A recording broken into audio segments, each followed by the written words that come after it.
Good morning, ladies and gentlemen, and today we're back in another video where I explain random stuff to you guys. So in today's video, we're gonna be talking about the Constitutional Convention. And we're going to be talking about three different things here, people. We're going to be talking about the representation. We're going to talk about, let me look at my script, the slave population. And then we're going to talk about why we have the number of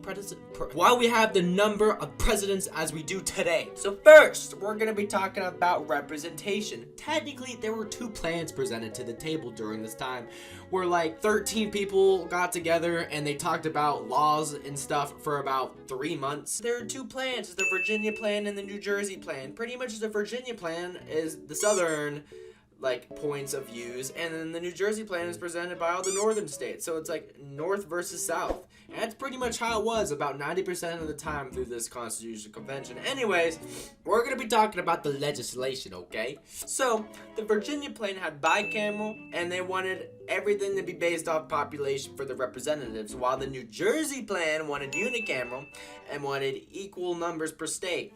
The pros to the Virginia plan were that more thought was kind of like more views, more eyeballs were looking at laws, and therefore more views and more points of views would get across, so it wouldn't be as one-sided. The cons is this would take freaking forever, and that was the main worry of the con pretty much for this idea. But the pros for the New Jersey plan was that small states had more of an equal government say, which may seem like a con, but for the New Jersey, the northern states that had less population in total, if that wasn't including slaves, they were worried as man. They were worried.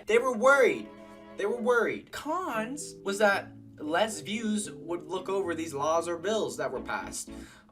So yeah, it would be a little more one-sided, but it would take a faster time for stuff to get passed. The compromise, which came from the Great Connecticut Compromise. So they pretty much decided on a bicameral legislative branch. So they would have two houses, and they would have one representative for every state, and then upon that, for every 710,000 people, add another representative. So topic number 2, we have slave population. The Virginia plan said we love slaves. Southerners, they tend to love slaves at this time. And so they wanted slaves. The New Jersey plan was like, no, we don't really have any slaves, so no slaves will be counted for the population. So the Virginia plan's pro to slaves was that you pretty much would have more people voting for the government. But the cons is that since they are slaves and probably really unhappy, they're not gonna vote for you. They're not gonna vote along with the white man at this time. The New Jersey plan said no slaves. The pros to this would be more accurate for the white man, but the cons to this is that the southern states would have fewer say. Way more white people up north that would be voting for things with northern points of views. So the compromisation to this is that they actually mathed it out so that it was equal. So the north and the south had equal votes, and they decided 3/5 of the slave population would be accounted for as representation. They could only import slaves for about 20 more years. So, people who loved slaves at this time wouldn't be freaked out and be like, oh my god. But before we get into a really, really touchy subject that nobody really likes to argue about because everyone freaks out, we're gonna go on to debate the executive branch. You have pretty much two options here. You got one president versus 3 presidents. Virginia planning versus, what was the other plan again? New Jersey plan. So, these two. So the Virginia plan wanted 1 president, while the New Jersey plan wanted 3 presidents. The pros to the Virginia plan were that things would be much quicker to pass, since you only go through one person, one decision, there you go, boom, boom, boom, fast. The con to this is that all the northerners feared that this was too much like a king, which is why they got out of, Europe.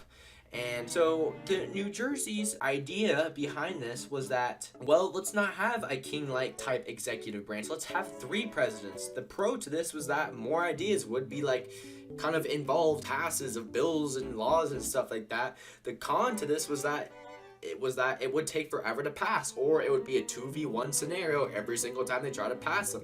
The compromise, the Great Connecticut Compromise, was that there was gonna be one president, which I actually was in favor for 3 presidents, but we have one today, and it was voted indirectly through the Electoral College.